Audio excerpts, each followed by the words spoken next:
Sorry sorry sorry sorry sorry sorry sorry. Hello சொல்ஜி, இந்த video பார்த்தீங்க அப்படின்னா எதை பற்றியது அப்படின்னா இந்தியாவில் வந்து ஏன் வீடியோ கேம்ஸை சக்ஸஸ் பண்ண முடியல, இந்தியாவுக்குள்ள ஏகப்பட்ட இண்டஸ்ட்ரீஸ் வந்தாலும் கேம் இண்டஸ்ட்ரி மட்டும் ஏன் வளரவே மாட்டேங்குது, பார்த்தா சையம் முடிச்சா மாதிரியே இருக்குது அப்படின்றத இந்த பார்க்க போகிறோம். கொஞ்சம் ஓவரா பேசுறேன். உண்மையே வந்து இந்தியாவில் வந்து கேம் இண்டஸ்ட்ரி வளரும் வளரும் வளரும்ட்டு பல ஆசையாக காத்துக்கிட்டு இருந்தாலும் இன்னைக்காவது ஒரு நாள் ஏதோ ஒரு மோனோபோலி கேம் வளர்றதை தவிர இண்டஸ்ட்ரி அப்படின்றது பெருசாக வளரவே மாட்டேங்குது. அது ஏன் வளரல, எதனால வளரல, எதனால இது நடக்குது அப்படின்றத தான் இந்த தெளிவாக பார்க்க போகிறோம். நம்ம ஊர் வந்து கேமிங்க்கு ஏன் தகுதி வாய்ந்த ஊர் இல்லை அப்படின்றத போய் தெளிவாக பார்க்க போகிறோம். இதில் கொஞ்சம் ஆதங்கங்கள் இருக்கும், பர்சனல் விஷயங்கள்லாம் இருக்கும். யாராவது வந்து ஏதாவது ட்ரிகர் ஆகிடுச்சா மன்னிச்சிங்க, யார் மனதையும் புண்படுத்தும் நோக்கம் இல்லை. போயிடலாம். அதுக்கு முன்னாடி யாரெல்லாம் வீடியோ கேம்ஸ் பிடிக்குமோ மறுபடியும் லைக் பண்ணுங்க. அது மட்டும் இல்லாமல் எங்கள் ஃப்ரெண்ட்ஸை ஷேர் பண்ணுங்க. அவங்களும் ஏன் புரிஞ்சுக்கிட்டோம் ஏன் விஷயம் அப்படின்ட்டு சில சுத்த வைங்க. நான் வந்து கேம் டெவலப்மெண்ட் பண்ண போகிறேன், கேம் ஆக போகிறேன், ஒரு 10 நாள் கேம் டெவலப்பர் ஆக போகிறேன் அப்படின்னு சுத்த வைங்க. கடைசியில் எதுவும் பண்ணாமல் உட்காந்துருப்பாங்க. அதெல்லாம் ஏன் நடக்குதுன்ற பற்றி பார்க்கலாம். போரா பேசாம விடுவ போயிடலாம். நான் கந்தசாமி, இந்த ஷோ குறியீடு கந்தசாமி. முதல்ல பார்க்க போறது மார்க்கெட்டிங் அண்ட் ஆடியன்ஸ். பொதுவாக வீடியோ கேம்ஸ் அப்படி எடுத்துட்டீங்க அப்படின்னா பெரும்பாலான கம்பெனிகள் ஒரு கேமை தயாரிக்கிறதும் அதை வந்து மார்க்கெட்டிங் கொண்டு வரணும் அப்படின்னு நினைக்கிறதும் வளர்ந்த நாடுகளில் தான். பொதுவாக வந்து அமெரிக்கா, ரஷ்யா, ஜப்பான் மாதிரியான நாடுகளில் தான் கேமை வந்து மார்க்கெட்டிங் பண்ண நினைக்கிறாங்க, சேல் பண்ண நினைக்கிறாங்க. பட் இந்தியாவில் வந்து நினைக்கிறாங்களா அப்படின்னு பார்த்தீங்க அப்படின்னா அதான் இல்லவே இல்லை. மொத்தமாக பார்க்கும்போது மக்கள் தொகையில் இந்தியாவில் தான் ரொம்ப அதிகம். இங்கே சேல் பண்ணால் கண்டிப்பாக நிறைய பேர் வாங்குவாங்க அப்படின்னு நீங்கள் வந்து கணக்கு போடலாம். பட் அங்கே தான் பிரச்சனை இருக்குது. இங்கே இருக்கிற ஆடியன்ஸுக்கு வீடியோ கேம்னா என்ன அப்படின்றதே சுத்தமாக தெரியல. இதனால் பெரும்பாலான வீடியோ கேம் கம்பெனிகள் இங்க வந்து பேச டார்கெட் பண்ண மாட்டேங்கிறாங்க, இங்க வந்து விற்கும் நினைக்க மாட்டாங்க. அப்படின்னா இங்க வந்து வீடியோ கேம் விளையாடுறவங்களோட எண்ணிக்கைன்றது ரொம்ப கம்மி. அதுலயும் முறையா காசு கட்டி விளையாடுறவங்களோட எண்ணிக்கைன்றது ரொம்ப ரொம்ப கம்மி. பல பேர் நினைவாங்க அப்படின்னா பீஸ் வாங்கிட்டோம், கேம் வந்து கிராக் வச்சுக்கலாம், காசு தான் ஆடலாம் அப்படின்னு நினைக்கிறாங்களே தவிர ஒரு கேம் வந்து முறையா வாங்கி விளையாடணும், முறையா காசு கொடுத்து ஆடணும்னு நினைக்கிறவங்களோட எண்ணிக்கைன்றது ரொம்ப ரொம்ப கம்மி.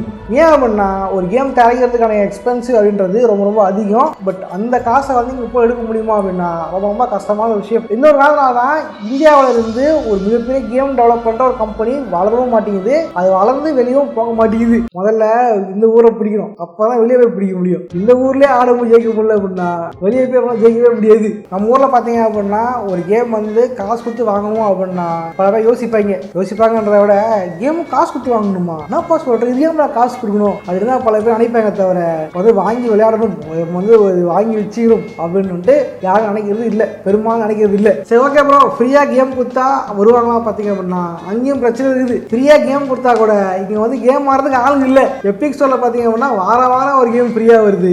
இண்டி கேம் செய்ய வந்தாலும் பெரிய பெரிய ட்ரிபிள் கேம்ஸே வந்து கொடுத்துட்டு ஃப்ரீயா. அப்படி இருக்கும் போதே வந்து அதை கிளைம் பண்ணி விற்கிறது போல யோசிக்கிறாங்க. கிளைம் பண்ணி வச்சு கேம் ஆடலாம் நினைக்க மாட்டேங்கிறாங்க. இதில் காரணம் என்ன அப்படின்னா இங்கே தான் முக்கியமான வருது, அதுதான் கன்சோல். பொதுவாக ஒரு கேம் வந்து சும்மாலாம் ஆட முடியாது. கேம் ஆடுறதுக்குன்றது ஒரு கன்சோல் கண்டிப்பாக தேவை. அது வந்து பிளே ஸ்டேஷனாக இருக்கலாம், எக்ஸ்பாக்ஸாக இருக்கலாம், இல்லை பிசியாக இருக்கலாம். இந்த மாதிரியான கன்சோலில் மட்டும்தான் பெரிய பெரிய கேம்ஸை ஆட முடியும். அது இங்கே நிறைய பேர் கிட்ட இருக்காங்கன்னா கண்டிப்பாக இல்லை, நிறைய பேர் வாங்குறதும் இல்லை. பல பேர் நினைப்பா எப்படி இருக்கு அப்படின்னா மொபைலே போதும்பா, மொபைலே கேம் ஆடிக்கலாம்ப்பா, மொபைலே கேம் வருது அப்படின்றதான் வந்து தாட்டாவே இருக்குது. பிளே ஸ்டேஷன்லாம் கிடையாது, இவங்க வந்து டேரக்டா மொபைலை தூக்கிட்டு போயிட்டு கன்சோலை போட்டி போடுறது. இந்த மாதிரி இது கேம் அதில் வருமா அப்படின்னு கேட்குறது.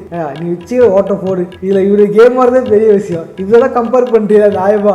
இந்த மாதிரி யார் பண்ணாங்க அப்படின்னா இந்த ஃப்ரீ ஃபயர் கைஸ் தான். ஃப்ரீ ஃபயர் கைஸ் முக்கடின்னு சொல்லல, பேட் ராயல் கேம்ஸ் தெரியுமா, பப்ஜி, ஃப்ரீ ஃபயர் அப்படின்ட்டு இது வரும்போது தான் ஏகப்பட்ட பேர் வந்து கேம்ஸ் ஆடவே ஆரம்பிச்சிருந்தாங்க. அப்ப அந்த டைம் வந்து அவங்கள பொறுத்த வரைக்கும் இந்த அவங்க விளையாடிட்டு இருக்க ஃப்ரீ ஃபயர் தான் வந்து பெரிய கிணறு, அதுதான் வந்து கடல் சமுத்திரம் எல்லாம். நம்ம வந்து ஒரு கேம் இருக்குதோ, கிராபிக்ஸ் நல்லா இருக்குதோ அப்படின்னு சொன்னோம் அப்படின்னா அவங்க என்ன சொல்லுவாங்க அப்படின்னா என்ன ப்ரோ பெரிய கேம், ஃப்ரீ ஃபயர் கிராபிக்ஸ் வருமா உங்களுக்கு, அது பயங்கர கிராபிக்ஸ் இருக்கு வெறுப்பேற்ற மாதிரி பேசுவாங்க. அதை கேட்கணும் செம்ம கடுப்பா இருக்கும். இது பேர் தான் கிணறு தவளையா. கிணறு தவளை தெரியுமா, ஒரு தவளை இருந்துச்சான். அந்த தவளையை பார்த்துட்டு அந்த கிணறு தான் பெரிய கிணறு தான், வேற லெவலில் கிணறுன்னு நினைச்சிட்டு இருக்குமா. ஒரு நாள் நான் ஆச்சா ஒரு ஆமை வந்துச்சான். ஆமை வந்து கிணத்துல விட்டாங்களாம். விடும்போது அந்த சொல்லிச்சான் நான் இருந்த இடம் பெரிய இடம் பிடிச்சிட்டு வந்துட்டாங்க அப்படின்னுச்சான். அப்ப அந்த தவளை சொல்லியிருக்கு அது இன்னும் பெரிய பெரிய கடல் கேமரால வருமா அப்படின்ட்டு நெக்லா பேச தவளை அந்த மாதிரி தான் பல பேர் பேசிட்டு இருந்தாங்க. சொல்றேன்னு தப்பா நினைக்காதீங்க, நீ கோச்சாலும் அதான் உண்மை. இந்த மாதிரி வந்து ஆடியன்ஸ் ஒரு கேம் பத்தின விழிப்புணர்வே இல்லாம தான் ஆடுறதான் பெரிய கேம் அப்படின்ட்டு பேட்டில் ராயல் மூலியமா ஒரு டாக்ஸிக்கான கம்யூனிட்டி வளர்ந்து அதை அப்படியே அழிஞ்சு போயிடுச்சே தவிர இந்த இண்டஸ்ட்ரின்னு வளர்ந்துச்சா அப்படின்னா கண்டிப்பா வளரவே இல்லை. நிறைய பேர் நம்பினாங்க ஃப்ரீ ஃபயர்லாம் வரும்போது கண்டிப்பா இண்டஸ்ட்ரி வளர்ந்துரும், கேமிங் வளர போற நினைச்சாங்க. பட் ஃப்ரீ ஃபயரும் பப்ஜியும் வளர்ச்சி காணாம போச்சு தவிர இண்டஸ்ட்ரி வந்து வளரவே இல்லை. ஸோ ஆடியன்ஸ் கிட்டயுமே இந்த பிரச்சனை இருக்குது. இதை பற்றி நான் வந்து பின்னாடி சொல்றேன். நிறைய பேர் நினைச்சாங்க அப்படின்னா நம்ம ஊர்ல வீடியோ கேம்ஸ் அப்படின்றது சின்ன பசங்க ஆடுற கேம், சின்ன பசங்க கேம் ஆடுவாங்க அப்படின்னு நினைச்சுக்கிட்டு நிறைய பேர் வந்து அது பக்கமே போறது கிடையாது. அதெல்லாம் சின்ன பசங்க ஆடுறது, ஆனா வந்து கெத்து காட்டுறாங்களாமா, நான் வளர்ந்துட்டேன், நான் வந்து பெரிய ஆளு அப்படி கெத்து காட்டுறாங்களாமா. வீடியோ கேம்ஸ்குள்ள பல விஷயங்கள் இருக்குது, நாலேஜபிளான பல விஷயங்கள் இருக்கு. அதை தூக்கி போட்டு டிவி ஆன் பண்ணி திரும்ப செல்வம் பாக்குறது, இல்லைன்னா வந்து அது பேர் அடி சொல்லுறவங்க உட்காந்து பார்த்துட்டு பஞ்சாயத்து பண்ண வேண்டியது. இப்போ பாக்கி வச்சு இப்போ பாக்கி வச்சு பார்க்கலாமா, பார்த்தா மட்டும் மூளை வளர்ந்துருமா, அப்படி மக்கி தான் போகுது. அடுத்தா பார்க்க போறது எக்ஸ்பென்சஸ், செலவினங்கள். உண்மையிலேயே ஒரு கேம் தயாரிக்கிறதுக்கு எவ்வளோ ஆகும் அப்படின்னா ஒரு படம் எடுக்கிறதுக்கு எவ்வளோ செலவாகுமோ அது அதிகமாக செலவாகும். 100-200 மில்லியன் மேலே தான் இன்வெஸ்ட் பண்ணி ஒரு கேமை உருவாக்குவாங்க. மில்லியன்னா கணக்கு பார்த்துங்க, மில்லியன்னா ஒரு இந்திய ரூபி இல்லை, US டாலர்ஸ், $200 தான் கணக்கு போட்டுங்க. ஸோ கோடிக்கணக்கில் இன்வெஸ்ட் பண்ணுறாங்க அப்படின்னா அந்த எடுப்பாங்களா அப்படின்னா கண்டிப்பாக எடுப்பாங்க. ஏன் அவங்க இன்வெஸ்ட் பண்ணது மேலேயே பணம் சம்பாதிச்சிருவாங்க அவங்க உருவாக்கின கேம் மூலியமா. பட் வெளிநாட்டில் பார்த்தீங்க அப்படின்னா இது வந்து காமனான விஷயம். ஒரு கம்பெனியில் கேம் உருவாக்குவாங்க, அதை சேல் பண்ணுவாங்க, அதை சம்பாதிப்பாங்க, அடுத்த வேற கேம் தயாரிப்பாங்க. பட் இந்தியாவுக்குள்ள இந்த மாதிரி விஷயம் இருக்கா அப்படின்னா அதான் இல்லவே இல்லை. காரணம் என்ன அப்படின்னா இந்தியாவுக்குள்ள பணக்காரங்க பல பேர் இருந்தாலும் கோடிகளை போட்டு தண்டத்தினா பாடுகிறத விட ஆள் இருப்பாங்களே தவிர ஒரு வீடியோ கேமுக்குள்ள இன்வெஸ்ட்மெண்ட் பண்ணுவோம் அப்படின்னு நினைக்கிறவங்க ரொம்ப ரொம்ப கம்மி. இதன் காரணம் என்ன அப்படின்னா ஒரே விஷயம், இதுக்கு ஆடியன்ஸ் இல்லை. திருந்துங்கன்ற மாதிரி வீடியோ கேம்ஸ் அப்படின்றது சின்ன பசங்க விஷயம் இல்லை, இது பெரியவங்க விளையாடுற ஒரு விஷயம். என்ன பண்ணா வீடியோ கேம்ஸ்குள்ளேயே வந்து 18+ அப்படின்னு போட்டிருப்பாங்க. 18+ அந்த மாதிரி இல்லை, இந்த ஆக்ஷன் அட்வென்ச்சர் இருக்கிறதுனால, அதாவது நம்ம ஊர் பல ஏர் சைடு இருப்பாங்க தெரியுமா, UBAன்ட்டு அந்த மாதிரி. யாருமே நீ அந்த மாதிரி சொல்லவே இல்லையே, நீயா ஏன் விளக்கம் அவங்க தப்பாக எடுத்துக்கூடாதுல்ல. ஸோ ஏன் UBAன்னு இருக்கு அப்படின்னா இந்த விஷயமே வந்து பெரியவங்க விளையாடுற ஒரு விஷயம். போன ஜென்ரேஷனுக்கு புரியல. காரணம் என்ன அப்படின்னா அவங்க எல்லாருமே வந்து படிக்காதவங்க, அவங்களுக்கு தெரிஞ்சிருக்காது. பட் இந்த காலத்தில் வந்து படித்து நிறைய பேர் இருக்காங்க. இருந்துமே நிறைய பேருக்கு வந்து இதை பற்றி பெரிய விஷயங்கள் புரிய மாட்டேங்குது, இந்த விஷயங்களை போய் சேர மாட்டேங்குது. அதுதான் ஏன் அப்படின்ட்டு இப்போ வரையும் எனக்கு தெரியல. இல்லை அந்த மொபைல் ஃபோன் நல்லதான். மொபைல் ஃபோன் இல்லையா? உதாரணம் சொன்னோம் அப்படின்னா Cyberpunk 2077 அது கேம் வந்திருக்கும். இந்த கேமோட பட்ஜெட் எவ்வளோன்னு பார்த்தீங்க அப்படின்னா $450+ மில்லியன் அப்படின்னா இது இந்திய ரூபியில எத்தனை கோடி வரும்னு நீங்களே பார்த்துங்க. $450 மில்லியன் போட்டு இவங்க எடுத்த ப்ராஃபிட் இன்னி வரைக்கும் பார்த்தீங்க அப்படின்னா $750 மில்லியன் மேலே எடுத்திருக்காங்க அப்படின்னு சொல்லப்படுது. இதை பார்த்தீங்க அப்படின்னா பாதி சம்பாதிச்சிருக்காங்க. ஸோ இதுக்கான எக்ஸ்பென்ஸ் அப்படின்றது ரொம்ப அதிகம். நம்ம ஊரில் பார்த்தீங்க அப்படின்னா இந்த அளவு காசு போட்டு எடுக்கிறதுக்கு ஆள்றாங்களா கண்டிப்பா இல்லவே இல்லை. சரியா சொன்னா நம்ம ஊர்ல வந்து இப்போதைக்கு ஃபேமஸா பேசிடுற கேம் எது அப்படின்னா மும்பை கலீஸ் பார்த்தீங்க அப்படின்னா நிக்கில் மலாங்கர் வந்து ரொம்ப நாளாக ட்ரை பண்ணிருக்காரு, ஒர்க் பண்ணிருக்காரு. பட் இன்னி வரைக்கும் அந்த கேமுக்கு வந்து ஒரு சரியான கேம் பிளே ட்ரைலர் வரல. சும்மா பீட் வச்சு காட்டுறாங்க தவிர கேம் இன்னைக்கு ரிலீஸ் பண்ண போறோம் அப்படின்ற அனௌன்ஸ்மெண்ட்டும் பெருசாக அவங்க வந்து வரல.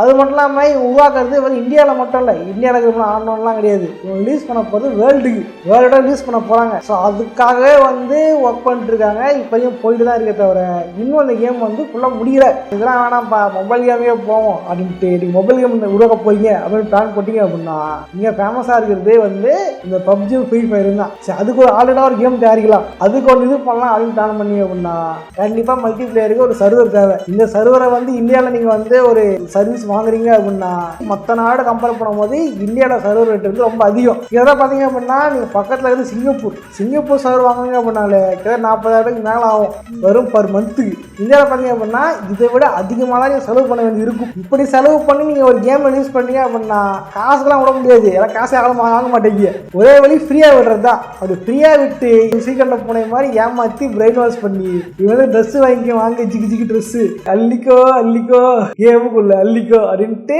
ட்ரெஸ்ஸுக்கு தான் பணம் சம்பாதிக்க முடியும். அப்படி வந்து இந்தியாவுக்குள்ளேயே நிறைய பேர் காசு வாங்குவா அப்படின்னா இது வந்து கேள்விக்குறி தான். யாராவது ஒருத்தர் வந்து என்னைக்காவது காசு போட்டு ஏமாந்துருவாங்க தவிர எல்லாருமே வந்து எடுத்த உடனே கேம் பக்கவா இருக்குது பல காசு வராமல் வாங்க மாட்டேங்க. நம்ம ஊரை பொறுத்த வரைக்கும் எல்லாரும் ட்ரை பண்றாங்க, அதனால நானும் பண்றேன்னு பெருமையாக ட்ரை பண்ணுவாங்களே தவிர உண்மையை யாரும் ட்ரை பண்றதே கிடையாது. ஸோ அதுவுமே வந்து இந்தியாவுக்குள்ள மிகப்பெரிய பிரச்சனை தான். அடுத்தா பார்க்க போறது பிளாட்ஃபார்ம். இந்தியா பொறுத்தவரை பார்த்தீங்க அப்படின்னா வீடியோ கேம்ஸ்க்கு அப்படின்ட்டு பிளாட்ஃபார்ம் இருக்கா அப்படின்னா கண்டிப்பாக கிடையவே கிடையாது. இதில் பெரும்பாலும் கேம் ஆடுறது இல்லை, அது லீகலாக காசு கொடுத்து வாங்குறது இல்லைன்ட்டு முன்னாடியே சொல்லியிருப்பேன். அப்போ இந்தியாவுக்குள்ள கேமர்ஸுக்கு வேலை இல்லை அப்படின்னா கண்டிப்பாக கேமர்ஸ்க்கு வேலை இருக்கு. உண்மையிலே பெரிய பெரிய ஸ்டுடியோஸ்லாம் வந்து இந்தியாவுக்குள்ளேயே வந்து கேம் டெவலப்மெண்ட்டுக்குன்ட்டு பல கம்பெனி வச்சுருக்காங்க. இது மட்டும் இல்லாமல் ஏகப்பட்ட ஸ்டார்ட் அப்ஸுமே வந்து இந்தியாவுக்குள்ள இருக்கு. பட் இந்த கேம் டெவலப்மெண்ட் சொல்லி கொடுக்கறதுக்கு ஒரு கம்பெனி இருக்கா அப்படின்னா கண்டிப்பாக இல்லவே இல்லை. நீங்களாம் ஒரு விஷயத்த கற்றுக்கிட்டு தெரிஞ்சுக்கிட்டு தான் வந்து ஃபீல்டு நுழையுமே தவிர ப்ராப்பராக சரியாக சொல்லிக் கொடுக்குறதுக்கு அப்படின்ட்டு சரி இன்ஸ்டியூட்ஸ் இல்லை. எங்கேயாவது ஒருத்தவங்க போட்டிருப்பான் யூடியூப்ல வந்துட்டு இல்லை பார்த்துக்க வேண்டியது, நாங்களும் வீடியோ சொல்லி தரோம் அப்படின்னு சொல்ல வேண்டியது. இன்டர்ஃபேஸ் இதெல்லாம் சொல்லி கொடுத்துட்டு இங்கே இருக்குப்பா அமெரிக்கா, இங்கே இருக்குப்பா ஜப்பான்ற மாதிரி இதான்ப்பா இருட்டி இதான்ப்பா அண்டில்ட்டு தள்ள ரெஸ்ட் அனுப்பிச்சு விட்டுருவீங்க. அங்கே கிடைச்ச நாலேஜை வச்சு நீங்கள் வந்து கம்பெனியில் சர்வை பண்ணுறது வந்து கஷ்டமான விஷயம் தான். முதல்ல ஸ்டார்ட் அப்பில் சேரணும், அங்கே கொஞ்சம் கற்றுக்கணும், அதுக்கப்புறம் வேறு கம்பெனி மாற முடியும். அப்படியே இருந்தாலும் நீங்கள் வந்து எடுத்த உடனே வந்து ஒரு பெரிய கேம் தயாரிக்கலாம். போன உடனே அசாசின்ஸ் கிரீடா, பிரின்ஸ் ஆஃப் பெர்சியாடா, காட் ஆஃப் வார்டா, GTA 6டா அப்படிலாம் இப்போ ஒர்க் பண்ண முடியாது. இது போன உடனே என்ன கொடுப்பாங்க அப்படின்னா சின்ன கிளைண்ட் ப்ராஜெக்ட்ஸ் இருக்கும், சின்ன சின்ன கேம்ஸு இல்லை அப்படின்னா கேம் அசட்ஸு, இந்த மாதிரி சின்ன சின்ன ப்ராஜெக்ட்ஸ் வரும். இந்த ப்ராஜெக்ட்ஸை தான் பண்ணிட்டு இருக்க முடியுமே தவிர உங்களால் எடுத்தோடனே பெரிய ப்ராஜெக்ட்லாம் ஒர்க் பண்ண முடியாது. ஏன் நம்ம ராக்ஸ்டாரே எடுத்துங்களேன், ராக்ஸ்டார் இந்தியா இருக்கு தெரியுமா, இவங்க என்ன பண்ணுறாங்க அப்படின்னா பெரும்பாலும் என்ன பண்ணுறாங்க அப்படின்னா அதர் ப்ராஜெக்ட் இல்லை வந்து அசட்ஸ் மேக் பண்ணுறாங்க தவிர இவங்களே ஒரு கேம் எடுத்து பண்ணுறதே கிடையாது. இது மட்டும் யூபிசாஃப்ட் வேலை பார்த்தாங்க. யூபிசாஃப்டோட பூனே இருக்குல்ல, யூபிசாஃப்ட் பூனே, இவங்க வந்து பிளான் பண்ணி எடுத்து டெவலப் பண்ண ஒரு கேம் தான் வந்து பிரின்ஸ் ஆஃப் பெர்சியா ரீமேக். இந்த கேம் வந்து இந்தியாவிலேருந்து உருவாக்குறாங்க, இதனால இந்தியாவுக்கு பேர் கிடைக்கும் அப்படின்னு பிளான் பண்ணலாம் பண்ணாங்க. பட் என்னாச்சு அப்படின்னா ட்ராவல் யூஸ் பண்ண உடனே பேக் ஃபார் ஆயிடுச்சு. கேம் கிராஃபிக்ஸ் கேவலமாக இருக்குது, PlayStation 3 மாதிரி இருக்குது, நல்லாவே இல்லை, கேவலம் பண்ணிட்டாங்க அப்படின்ட்டு எல்லாரும் பேக் ஃபயர் பண்ணனால யூபிசாஃப்டே கீழே இறங்கி வந்து இல்லைங்க நீங்கள் வேணாம், இந்தியாவில் நீங்கள் பண்ணவே வேணாங்க, நாங்களே பார்த்துக்கிறேன்ட்டு இந்த ப்ராஜெக்ட் தூக்கி போயிட்டு மறுபடியும் ஒரிஜினலில் கொடுத்துறாங்க. கரெக்டாக சொன்னால் அந்த கேம் வரப்போகுது அப்படின்ட்டு அனௌன்ஸ்மெண்ட் டேட்டே ரிலீஸ் பண்ணாங்க. கேம் அப்போ இன்னைக்கு வருது அப்படின்ட்டு. அப்படி பண்ணியுமே அந்த கேம் ரிலீஸ் ஆகலை. இது வந்து ரீஒர்க் பண்ண போயிருக்கு. எப்படி வருமா ஆதித்ய வருமா அந்த மாதிரி.